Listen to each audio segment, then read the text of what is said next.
साथियों, जय श्री राम। समस्याएं बहुत हैं, उन सब का समाधान एक ही है।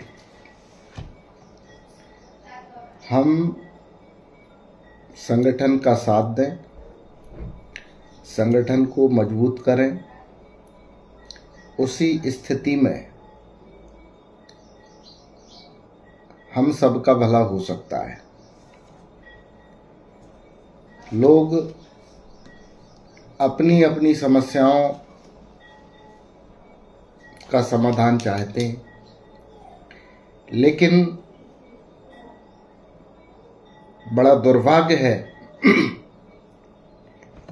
कि हम एक दूसरे के साथ खड़े होना नहीं चाहते और ना संगठन का साथ देना चाहते। यदि यही स्थिति रही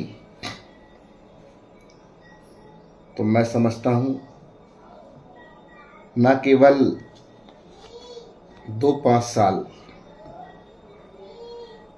बल्कि इतने ही साल और हम सबको लग जाएंगे, तब भी हमारा कुछ नहीं होगा। मुझे लगता है कि आप लोगों को हमारी बात देर से समझ में आती है। बरसों से आप को हमने जो भी कहा उसके परिणाम 2 से 3 साल बाद आपको देखने को मिले। लगभग 2013-14 में हमने वर्तमान में जो मर्जर वाली प्रक्रिया चल रही है, आज से कम 10-12 साल पहले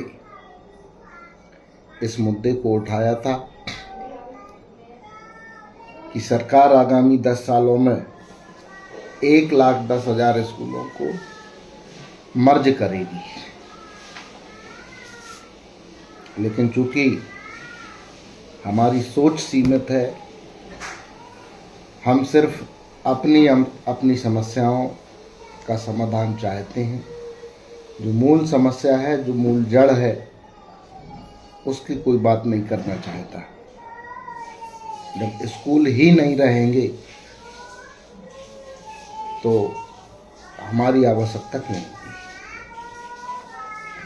दूसरा,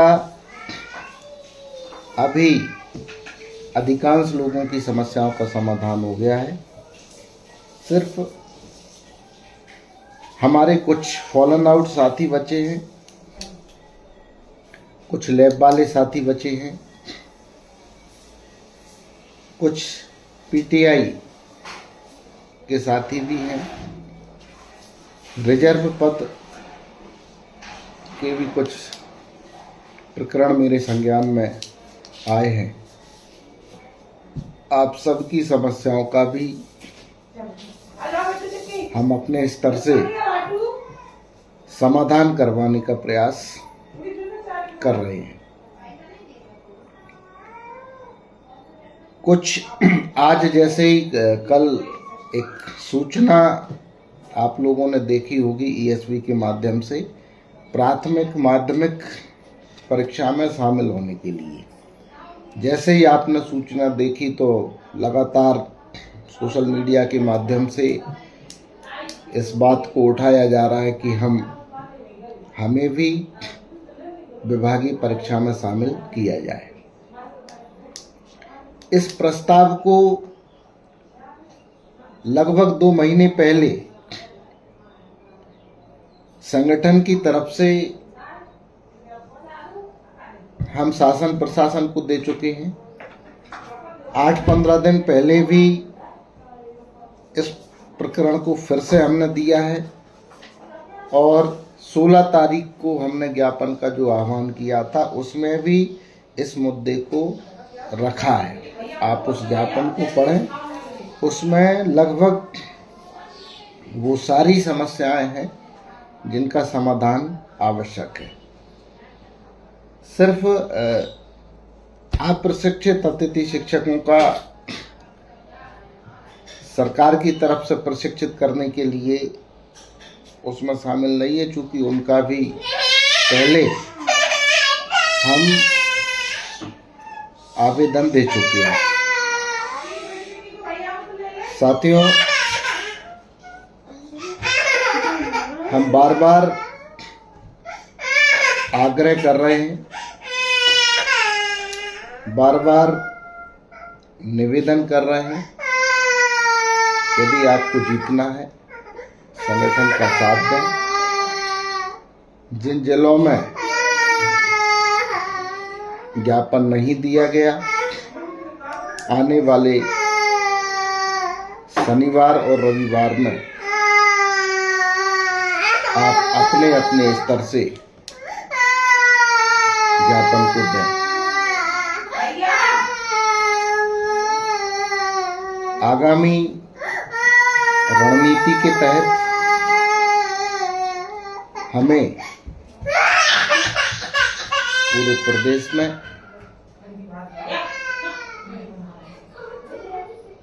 ज्ञापन जरूर देना चाहिए, ताकि शासन प्रशासन की नज़र में अतिथि शिक्षकों का जो ज्वलंत मुद्दा है वो आता रहे। एक और समस्या यहाँ पर देखने को आ रही है कि बहुत सारे अतिथि शिक्षकों को टारगेट किया जा रहा है, कभी ई अटेंडेंस के नाम पर, कभी 90% के नाम पर, कभी 30% रिजल्ट के नाम पर। अतिथि शिक्षकों को प्राथमिक माध्यमिक परीक्षा में शामिल नहीं किया जा रहा, बल्कि अशासकीय विद्यालयों में जो शिक्षक पढ़ा रहे हैं उनको शामिल किया जा रहा है।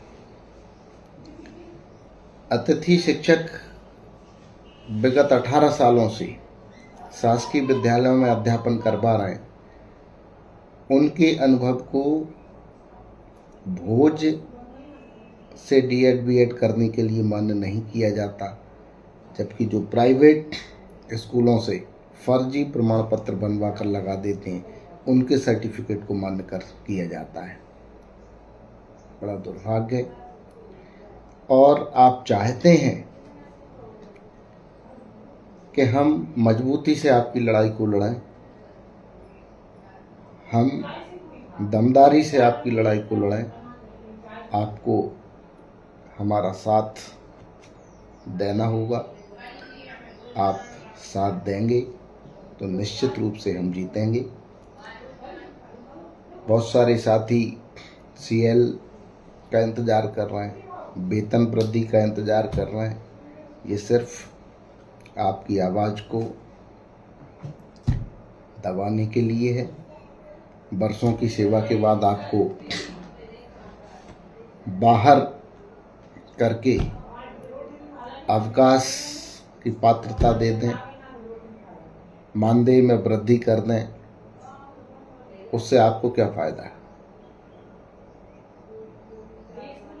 आप सबको एकजुट होकर काम करना पड़ेगा।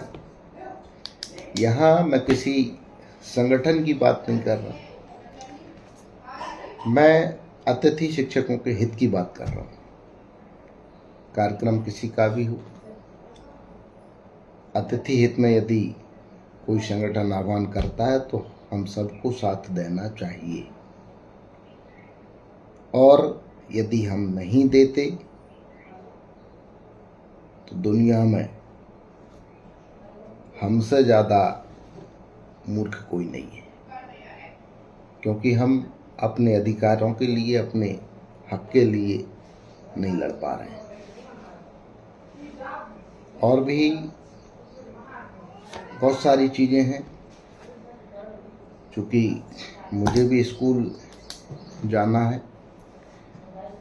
शाम को मैं पुनः आपसे लाइव आके चर्चा करूँगा और सुपरस्टार साथियों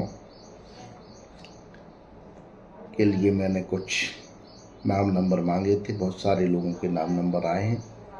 मैं अब सिर्फ सुपरस्टार साथियों के साथ काम करूंगा, उनकी टीम बनाकर उनके साथ काम करूंगा। बाकी कौन क्या कर रहा है मुझे उससे कोई मतलब नहीं है। हाँ, अन्य कोई संगठन यदि कोई अतिथि हित में कार्यक्रम करेगा तो मैं पहले भी साथ था, आज भी साथ हूँ।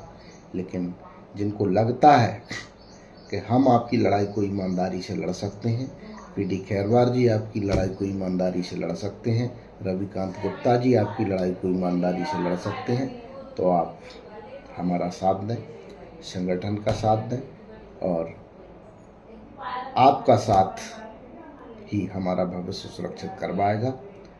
ऐसी उम्मीद मैं करता हूँ। आपका सहयोग, आपका साथ हमको मिलेगा। धन्यवाद।